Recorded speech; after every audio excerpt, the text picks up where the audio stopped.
fatos e versões. O que vai impactar na sua vida agora no Café com Política. No Café com Política de hoje, a gente ouve o deputado estadual Léo Portela, do PL, presidente da Comissão de Transportes e Obras Públicas da Assembleia Legislativa. Deputado, bom dia, bem-vindo mais uma vez ao Café com Política, prazer falar com o senhor. Bom dia, Rodrigo, bom dia, Adriana, sempre bom estar com vocês. Bom dia, deputado. Bom, deputado, para começar o nosso bate-papo aqui, na semana passada a gente ouviu o deputado estadual Alencar da Silveira Júnior, que conversava com a gente a respeito desse reajuste do transporte metropolitano, um reajuste de 13%. Ele disse que buscaria a comissão presidida pelo senhor, Comissão de Transportes e Obras Públicas, para questionar esse aumento e para pedir o cancelamento desse reajuste que foi dado nas tarifas dos ônibus metropolitanos. Primeira pergunta que eu faço é se a sua comissão já recebeu esse pedido do deputado e como é que o senhor pretende proceder, se ainda não recebeu, a partir do momento que receber essa notificação, esse pedido dele.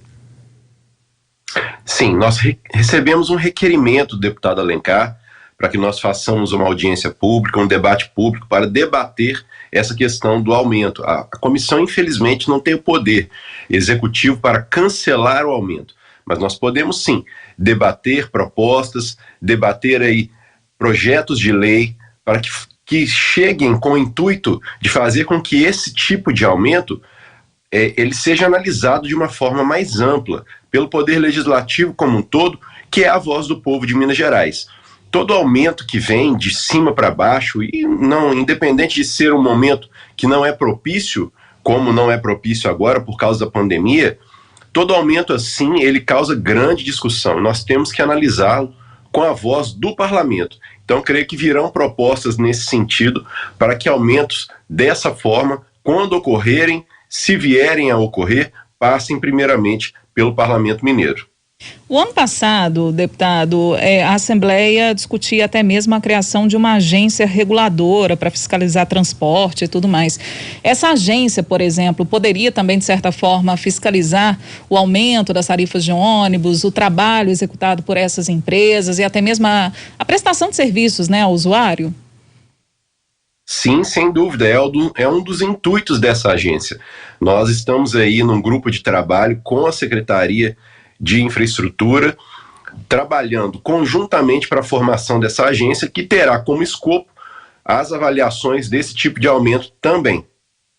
Deputado, ainda na semana passada, o deputado Alencar, seu colega, falava que no passado a Assembleia sempre precisava ser ouvida quando havia possibilidade de um reajuste no sistema metropolitano do transporte, e que de alguns anos para cá essa realidade foi mudada. Ele até defendeu que isso voltasse a acontecer e que necessariamente a Assembleia sempre fosse ouvida quando houvesse essa perspectiva, essa sinalização de aumento no transporte coletivo. O senhor concorda com essa premissa, com essa ideia do deputado, que se volte a se ouvir a Assembleia Legislativa antes de se praticar um aumento?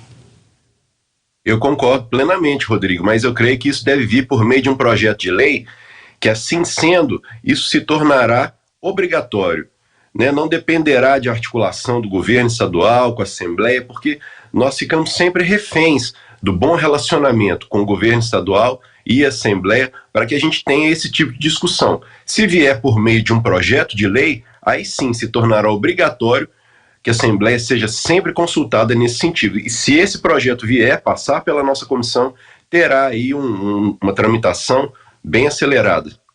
Deputado, a base do governo aí na Assembleia conversou conosco também na semana passada e eles reconhecem, que o aumento ele é alto, causa um certo ônus, para o usuário, e além disso os contratos são muito longos também, o que impossibilita a negociação com as empresas.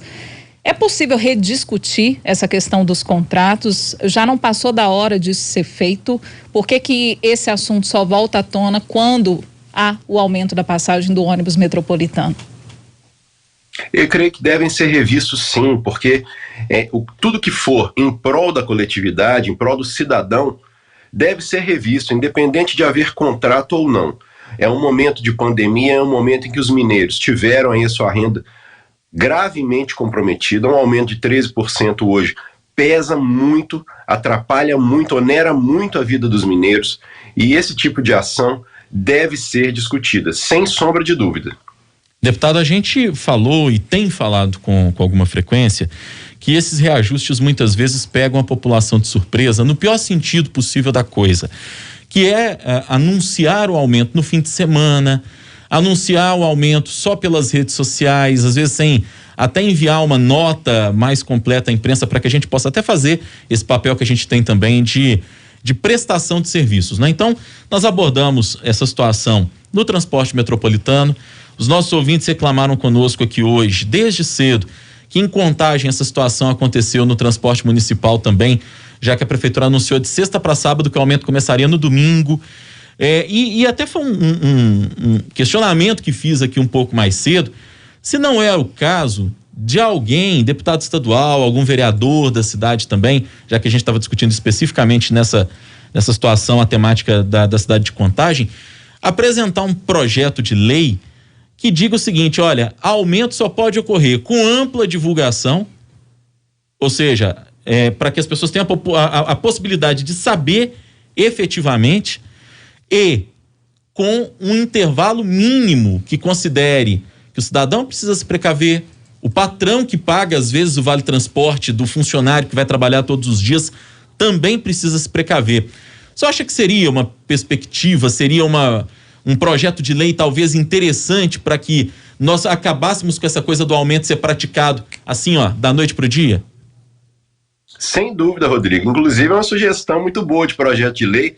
Já vou mandar para a assessoria da comissão para estudar a respeito dessa possibilidade, e não apenas colocar uma data ou colocar um prazo, mas colocar uma discussão necessária antes de qualquer aumento. O povo precisa participar dessa discussão. Não pode ser algo goela abaixo, como sempre acontece nesses relacionamentos muito obscuros que existem entre governos e empresas de ônibus. A população deve participar, sem dúvida, de tudo. E nas audiências públicas que serão realizadas com certeza pela Comissão de Transportes, né, para discutir esse assunto, a população também será chamada, será ouvida. Existem muitas críticas, né, ao serviço prestado pelo transporte metropolitano. Aqui a gente recebe dezenas e centenas aqui por semana, por dia mesmo a gente recebe muitas reclamações das linhas de transporte, deputado. A população vai ser ouvida também? Sem dúvida. Por meio de associações, de entidades representativas, nós deixaremos ali os microfones da Assembleia abertos à população. Sempre estão, aliás. Então, nós temos maior interesse em que a população participe disso e discuta, porque realmente, como você disse, o serviço ofertado pelas empresas de ônibus na região metropolitana de Belo Horizonte é o pior possível. O povo recebe a pior prestação de serviço possíveis com relação à ação das empresas de ônibus na região metropolitana. O serviço é lastimável, é ruim, é de baixa qualidade e o povo paga caro por ele. Deputado, queria mudar um pouquinho agora do assunto, já que a gente conseguiu falar bastante a respeito dessa temática do transporte, que inclusive é a que mais mobiliza e movimenta os nossos ouvintes aqui no dia a dia. Mas eu queria falar a respeito de futebol e até sobre a perspectiva política. O senhor foi superintendente de Relações Institucionais do Cruzeiro logo no começo do mandato do presidente Sérgio Santos Rodrigues, saiu, se tornou um crítico da gestão. A gente vê agora as coisas começarem a mudar no Cruzeiro com a chegada da SAF, sob a administração de Ronaldo Fenômeno, mas eu sei que o senhor continua muito, muito envolvido nas discussões que envolvem o futebol. E recentemente, a partir de decisões que foram tomadas pela Federação Mineira de Futebol, como até o fato da federação ter prejudicado o Cruzeiro claramente na marcação de horários de jogos, isso até depois acabou sendo revisto, né, por pressão da torcida, por pressão do meio futebolístico.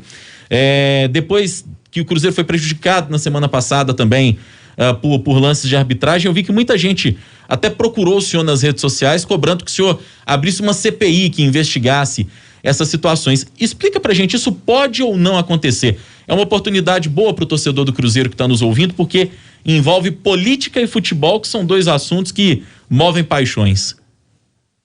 É verdade, Rodrigo. O Cruzeiro vem sendo aí seguidamente prejudicado por coincidências que acontecem, né, por ações aí que na arbitragem geram aí bastante coincidências, né, vamos dizer assim, para não dizer roubo escancarado, mas a federação agiu aí de maneira a prejudicar o Cruzeiro diversas vezes. Essa relação da federação com a emissora responsável aí pela transmissão dos jogos das demais equipes, que é a Rede Globo de televisão, que fez pressão para que as coisas acontecessem de maneira a prejudicar o Cruzeiro, certamente muito ruim, né? Nós temos aí agora uma nova empresa transmitindo os jogos do Cruzeiro. Aliás, quero elogiar a equipe, o Piquitito, todos que fazem essa transmissão tão bem feita. Espero que isso de alguma forma continue e não pode parar, porque a torcida do Cruzeiro merecia uma transmissão deste nível, com narradores, com repórteres, comentaristas que realmente falam a língua da torcida. Mas bem, essa CPI, infelizmente, ela não pode acontecer da maneira como a gente gostaria, porque não existe aí uma relação pública com a FMF, a Federação Mineira de Futebol, que possa ser investigada nesse sentido. Nós não vemos aí convênios, não vemos ações do governo com a federação que possam ser fiscalizadas. A federação é uma entidade privada e, assim sendo, nós entendemos que um argumento para a CPI seria um argumento bastante bambo, que seria certamente derrubado na justiça. Então, não vemos uma possibilidade de atuação por CPI. Os caminhos deveriam ser aí das autoridades públicas, da segurança mesmo, do Ministério Público, da Polícia Civil, para investigar o que acontece nessas relações da Federação Mineira de Futebol. Você falou, inclusive, em treinamento, né, para os árbitros, para que eles tivessem também reciclagem, uma né? reciclagem, para que não acontecesse o que ocorreu com o Cruzeiro. Depois que o crime é cometido, falar em reciclagem é muito fácil, né?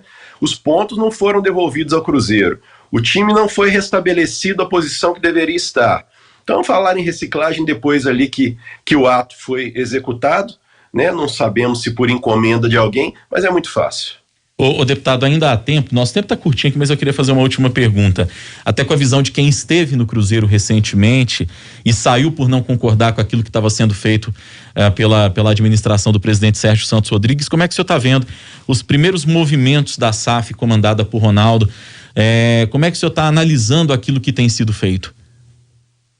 Eu vejo com muita alegria, muito otimismo, por 2 pontos. Primeiro, que agora existe o profissionalismo na gestão de futebol, né? A chegada do Ronaldo trouxe credibilidade novamente para o Cruzeiro no mercado, trouxe aí uma equipe de profissionais gabaritada para administrar o futebol, pessoas que conhecem, que entendem do futebol. Isso é muito importante, aliás, isso é essencial.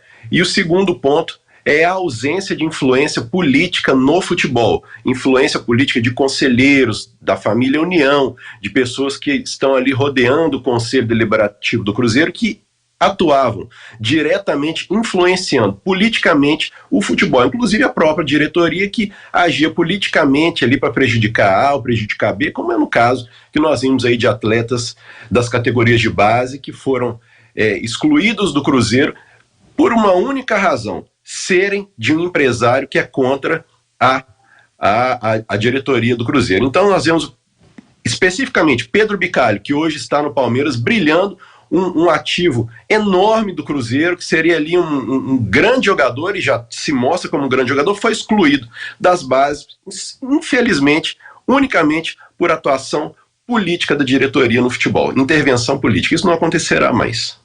Hora do bate-pronto. No Café com Política, hora do bate-pronto. Deputado, o senhor já conhece, já está treinado aqui na hora do bate-pronto, né? São perguntas objetivas, respostas objetivas, ping-pong, tá bom? Vamos lá. Para começar, o aumento do valor das passagens dos ônibus metropolitanos. Absurdo. Há espaços para cancelamento do reajuste, sim ou não? Espero que sim. As empresas de ônibus. Ruins. Léo Portela em 2022. Trabalhador, sempre por Minas Gerais. O presidente da Assembleia, Agostinho Patrus. Um grande presidente que tem meu respeito, meu carinho e minha admiração. E o presidente Jair Bolsonaro. O melhor presidente do Brasil nos últimos tempos. Deputado estadual Léo Portela, do PL, presidente da Comissão de Transportes e Obras Públicas da Assembleia Legislativa. Deputado, obrigado pela entrevista, prazer falar com o senhor, boa semana. Sempre um prazer estar com vocês, boa semana, Deus abençoe e um grande abraço. Grande abraço, deputado. Obrigada, um ótimo dia.